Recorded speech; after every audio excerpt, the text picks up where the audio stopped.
राधे राधे सांग मैंने शीतल षष्ठी और शिव विवाह उपलक्षे आपण मानक अनेक अनेक शुभेच्छा। आज थिला शिव विवाह माने मोर टिके डेरी रे ब्लॉगटा पड़ुची शिव विवाहर ब्लॉगटा ता परदिन आसीबो। शिव विवाह उपलक्षे आम केउझर पाखरे नरणपुर रे थिबा घड़घड़ी शिव मंदिर जोटा कि बहुत बड़ शिव पार्वती बहुत हाइट वाला मूर्ति अच्छी। केउझर आपण एनएच रु भी पूरा देखा पूरा पहाड़ ऊपर मंदिरटा बहुत सुंदर मंदिरटा। तो जेहेतु देवदंपतिकर विवाह उत्सव थिला तो मु जाइथिले टिके संध्या बेले दर्शन करियाकू। केउझरे 10 वर्ष रहिले मध्य ए मंदिरर सौंदर्य मते रास्तारू देखा जाए, किंतु मु केबे जाइनी मंदिर को। सेपटे रास्ता रे जाए सब बेले, किंतु केबे मंदिर भितर को पसी नथिली। आज जेहेतु देवदंपतिकर विवाह थिला मु कहले टिके बुली आसे मंदिरटी कौन केमथि छि। एते सुंदर हेइछि मंदिरटी मु केबे भाबी भी नथिली। एठी महादेवकर बाहाघर चलीछि, शिव आ पार्वतीकर बाहाघर चलछि।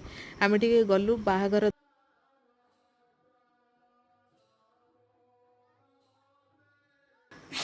आमे सेठी बाहाघर टिके देखिलु। देखि सारला परे टिके बुलाबुली कलु। तार परिवेश बहुत सुंदर हेइछि, बहुत मेंटेन करके भी रखिछंती। एठी पिला माने खेलिबा पई तांको पई भी गोटे छोट पार्क हेइछि। आउ एठी गोटे छोट पानी कुंड अछि जोठी कि बहुत भल थिला। बुद्धंकर गोटे मूर्ति थिला। बहुत बुलिया को एक्चुअली बहुत भल लागिवो। 4टा बेले गले आउ बहुत लाइट साजसज्जा भी संध्या बेले हेइताय। आपण मन जदी भी केबे जाउचंती ताले ठीक 4टा 5टा टाइम रे जानतु, तार लाइट साजसज्जा भी देखि परिबे। आ एठी होछि से शिव अर्धनारीश्वर जो मूर्तिटा बहुत उच्चा हाइट वाला मूर्ति। एठी छुआ खेलिया पई सब घासर गालीचा हेछि। छुआ माने भी बहुत खेलुतले, बहुत एंजॉय करथुले।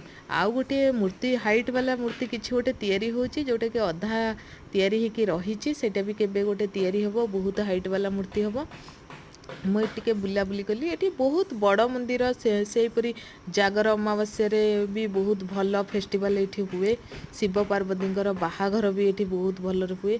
जहाँ भी महादेवकर पर्वपर्वाणी ये बहुत भलरे सेलिब्रेट करती।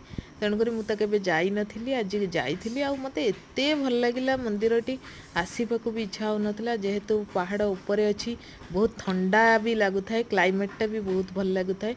आपण केवे खरा दिन आइले भी केवे अनुभव करि परिबेन जे एठी गरम होची बोली। एठी सब प्रकार फैसिलिटी भी अच्छी, पानी रो सुविधा अच्छी। टिके बुलाबुली कलु, तापरे दर्शन करि सारिकी आमे घर को फेरिलु। जदि आपण केउंझर आछन ताले निश्चित विजिट करंतु एई मंदिरटी को।